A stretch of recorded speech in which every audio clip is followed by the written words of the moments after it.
Pero one time na nag-field trip kami, kala ko boring yung mga museum. Maganda pala. Kung may mga bagay ako na gusto kong paalala sa'yo, yung ganito lang. Kasi, di ba, alam mo naman sa mundong to, maraming mga bagay na mawawala, hindi permanente. Gusto ko yung mga ganitong bagay ay hindi mawawala sa'yo. Di ba yung music na pinupuntahan niyo before? Ay, naman yan. Memories bring back memories. Alam niyo, pumunta tayo dito para magsama-sama tayo sa museum na to and nothing more. Eh, ba't kinikilig ka? Walang palagilan ka na. Tigilan mo nga ako. Hindi naman kasi Marian Rivera para maging darling of museum. Pero pwede ka naman maging darling of museum. Naman, taga na. So, dako naman tayo dito sa gawing ito. Dito, makikita nyo ang mga larawan ng resulta makatapos ang digmaan laban sa mga Amerikano. At ayon kay Apolinario Mabini, sa digmaang laban sa mga Amerikano, ang mga Pilipino ay kailangan ipaglaban ang kanilang mga buhay at bayan. Dahil, pagsuko ang magpapahinto. Si Sir lang ba? Sige, Gumima, hintayin na lang kita dito.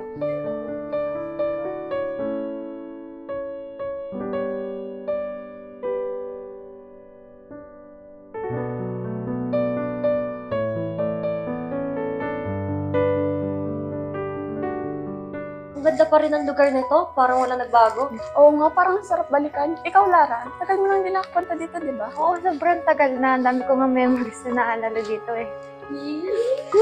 Sigurado ako, special day na yung gusto ko. Ano ba? Hindi sa ganon. Yung lugar lang yung namimiss ko dito. Ano ka ba? Ano sinasabi mo dyan? Teka lang ha. Isira muna ako. Sige, go na. Baka pati CR na miss mo. Oo, baka naman doon mahanap yung special memory mo.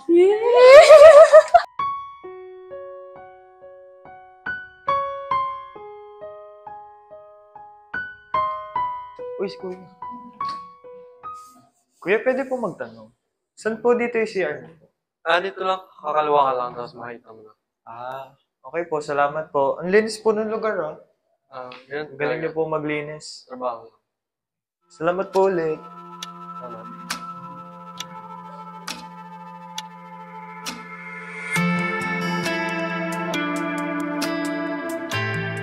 Ang museo ni Miguel Malvar na matatagpuan sa Santo Tomas, Batangas ay itinatag upang ipagdiwang ang buhay at mga kontribusyon ni General Miguel Malvar. Siya ay isang pangunahing leader ng revolusyon laban sa mga Kastila at Amerikano. Ang museo ay naglalaman ng mga artepakto, larawan at dokumento na naglalarawan ng buhay ni Miguel Malvar at ang kanyang mga hakbang sa pagpapalakas ng laban ng mga Pilipino.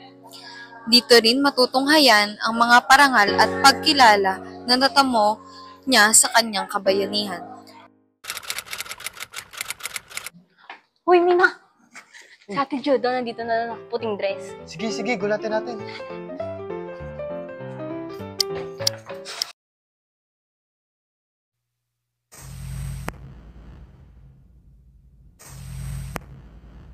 Bulaga.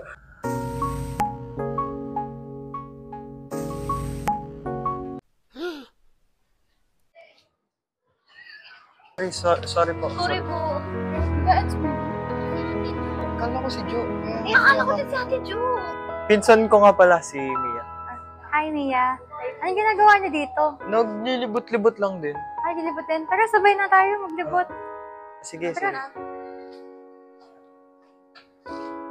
Bago tayo proceed sa susunod na station, sumunod daanan natin tong painting na ito kung saan makikita natin ang Balanggiga Massacre.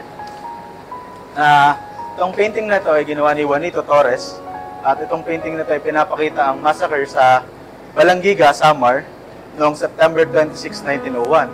At ito ay isang napakagandang painting kasi ina-acknowledge ito ng mga Amerikano na ang kanilang worst defeat. At ito naman ay renowned victory para sa ating mga Pilipino. So, Guess who?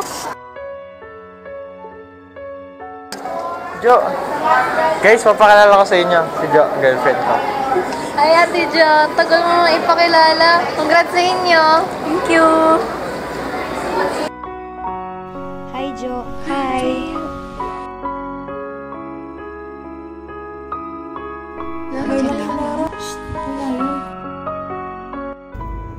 Sana, naintindihan ninyo ang mga storyang nakapaloob sa bawat paintings, artifacts at mga narratives sa museyong ito. Maging baon sa inyong pag-uwi ang mga bagong kaalaman na ito para maibahagi ninyo ito sa inyong mga kaibigan at sa mga susunod pang henerasyon.